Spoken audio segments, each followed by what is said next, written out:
So welcome to my presentation on addressing trauma in schools. My name is Ben Forsberg, and I have an MSW from Liberty University, and I work at the Sunrise Clinic as a licensed clinical social worker. And as Hannah just told you, trauma was affecting her life pretty heavily, not just at school, but in the rest of her life as well. And this presentation is meant to hit home just how crucial it is that all interactions with students be kind and trauma informed. So what is trauma? Trauma is a person's neurochemical reaction to physical, emotional, or life-threatening harm. It can result from a single incident or a series of incidents, and it functionally alters how a person's brain works. And that way you could say trauma is literally life-changing. Trauma is universal. It can happen to anyone, and you've probably seen its effects already. Have you noticed a happy student become withdrawn and stop participating over the school year, their grades suffering? Maybe they stop showing up. Have you seen a really kind, patient child become more aggressive? And trauma is also subjective. You and I don't get a say in whether someone has experienced trauma. People have a tendency to make constant comparisons, and if they don't think they would react a certain way in a given situation, it's natural for them to think that others wouldn't either. But that isn't how trauma works. Person A and person B could both experience the same traumatizing event, and only one of them might become traumatized by it. The reality is seen in how their behavior and thinking changes after the event, not in an observer's expectations. So according to the National Child Traumatic Stress Network, 1 in 4 students have been exposed to trauma already.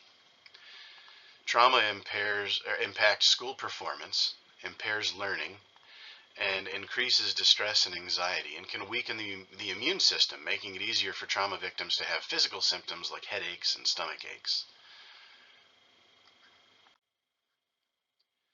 So in the past, phrases like "get over it," "deal with it," "suck it up," "don't worry," "I'm sorry," "at least," and "it could be worse," have been used to try and force someone toward recovery, as if trauma could just be swatted away.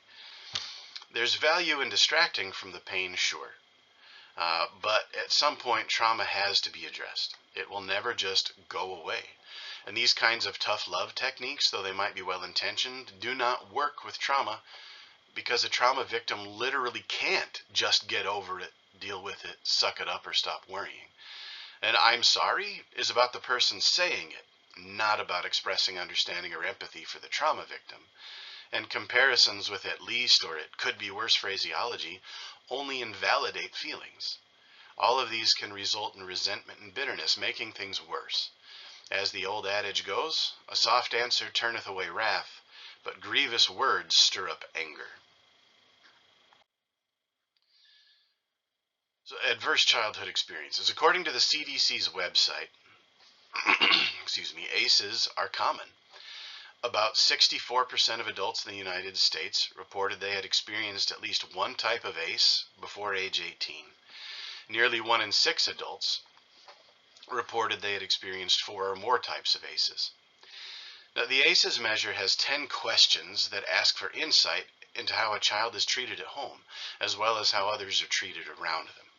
They cover witnessing physical and emotional violence, as well as exposure to substance abuse, mental illness, and unstable parental relationships. In other words, it measures exposure to potentially traumatic experiences that could affect those children's mental and physical health for the rest of their lives if not addressed early. The CDC says that estimates show up to 1.9 million heart disease cases and 21 million depression cases potentially could have been avoided by preventing or treating ACEs. Of course, trauma-informed care is about healing after the fact, but it's also about building resilience to prevent further trauma. By the time students reach high school, they report that 3 in 4 high schoolers have experienced 1 or more ACEs, while 1 in 5 have experienced 4 or more. That means children who report now are reporting more ACEs than their parents did the generation before. These traumatic experiences build on each other, and more ACEs can correlate to more mental health and physical health problems down the road, highlighting the importance of implementing trauma-informed care as early in children's lives as possible. So trauma-informed care, or TIC, is the belief that in most cases, the neurochemical change that took place in response to a traumatic event can be healed through compassion and empathy with patients and over time by helping victims recontextualize their experiences and focus on their strengths. According to the Substance Abuse and Mental Health Services Administration, or SAMHSA, this healing is called post-traumatic growth. How can it be healed? Not through tough love techniques. Rather, trauma-informed care is a framework that ensures victims of trauma are protected by the following 6 principles: safety, trustworthiness and transparency, peer support, collaboration and mutuality, empowerment, voice and choice, and cultural, historical, and gender issues. All of these are important, but I want to focus on the first 3 principles in later slides: safety, trustworthiness and transparency, and peer support. An underlying attitude that needs to be adopted and implemented for the key principles to work are the 4 R's: realize, recognize, respond, and resist re-traumatization. Briefly, a realize basically means that to give effective trauma-informed care, you have to realize or accept that trauma and its effects are real. Recognize means identifying the signs and symptoms of trauma not just in students but in faculty and staff as well. Kids aren't the only ones in the school dealing with trauma. Respond means applying the principles of trauma-informed care to victims of trauma regardless of implicit or explicit biases. And finally, resist re-traumatization means not backsliding into tough love or other techniques that will make things worse rather than better. So safety. Trauma victims, whether children or adults, should feel physically and psychologically safe. The physical setting is safe, and the interpersonal reactions promote a sense of safety. Understanding safety as defined by those served is a high priority. And Dr. Scott Giacomucci, of the Phoenix Center said, trauma in many ways disrupts or threatens our sense of safety. It's almost like trauma is the opposite of safety. So I wanted to focus on the ideas of feeling safe, promoting a sense of safety, and understanding how trauma victims feel safe, not how we think they might feel safe, but how they express through language and body language how they feel safe. And so the second was trustworthiness and transparency. So decisions regarding trauma victims should be made with transparency, with the goal of building and maintaining trust with students and family members, among staff and others involved in student care. So students should be involved in the decision-making process when designing individual care programs for them, if it differs from the normal, kind, courteous, compassionate behavior needed for trauma-informed care.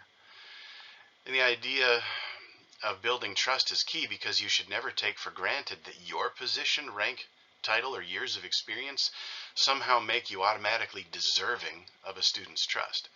Someone who has been traumatized will be naturally untrusting, and for good reason. You have to work to earn their trust. A Tears for Fears song from 1993 says a slightly different way. Don't you know that love is work? So, after you've worked for a traumatized person's trust, you have to maintain that trust by continued efforts. It's only by proving and reproving that you're trustworthy that a trauma victim will really feel safe and be safe with you. Now, peer support. Peer support and mutual self-help are key vehicles for establishing safety and hope, building trust, enhancing collaboration, and utilizing their stories and lived experience to promote recovery and healing. The idea of mutual self-help is important because it highlights both the dependence and interdependence each individual has to balance in all aspects of life.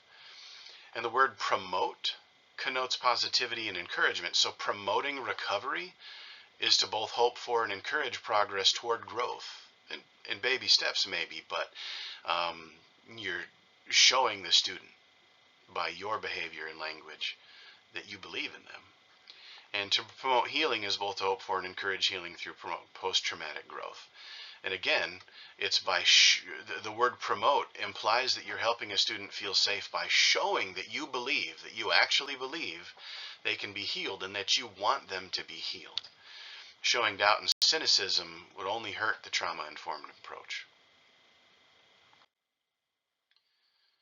So here's a trauma-informed care example from the Fox Lake School District in northeastern Illinois. One of its schools, Stanton Middle School, is pictured here. All teachers and most staff have undergone professional trauma-informed training and have certification through Star Commonwealth, a Michigan-based company dedicated to helping children thrive with a strength-based, resilience-focused approach. It provides training to individuals as well as organizations. Now, Stanton Middle School, this school where I partially did my first social work internship, serves an impoverished community where trauma rates are higher for various reasons than its immediate neighbors.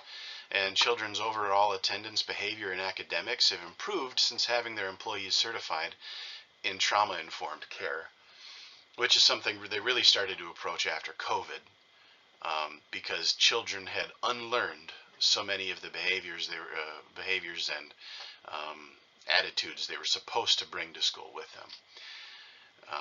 And it was really frustrating for them.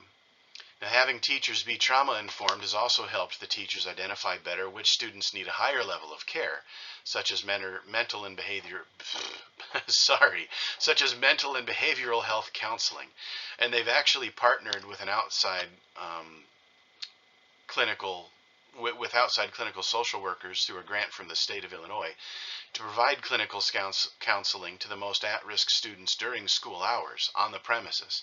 And that extra help, coupled with the trauma-informed care, has seen the most absent and academically troubled students become some of the best attending and best performing ones, not because of tutoring, but because of having their mental health needs adequately addressed. So it's important to take action. And some action steps you can take immediately are to reach out to people or organizations who are trauma-informed so you can see what they're doing. Changes can be from something as small as asking a child what happened rather than assuming you already know, or choosing to be kind and calm instead of reacting with anger or frustration. And organizations like Star Commonwealth offer certification courses for around $500 per person, which is a small per teacher and staff member, which is a small investment compared to the potential returns.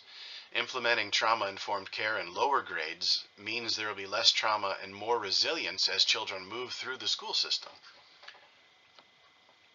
And I want to caution you against making changes without understanding what changes to make. Trying to become trauma-informed without professional training could have disastrous consequences and make things worse. Now, a good place to start is SAMHSA's resources on trauma-informed care on their website. But getting staff certified, and also the links at the end of this presentation, which I'll share with you. But getting staff certified is the best way to guarantee you will see changes in your school. So the change process is never easy, but being committed to the children you serve means being committed to change and growth in yourselves as much as in them. And I hope this presentation helps your school move toward a trauma-informed care approach. Thank you for listening.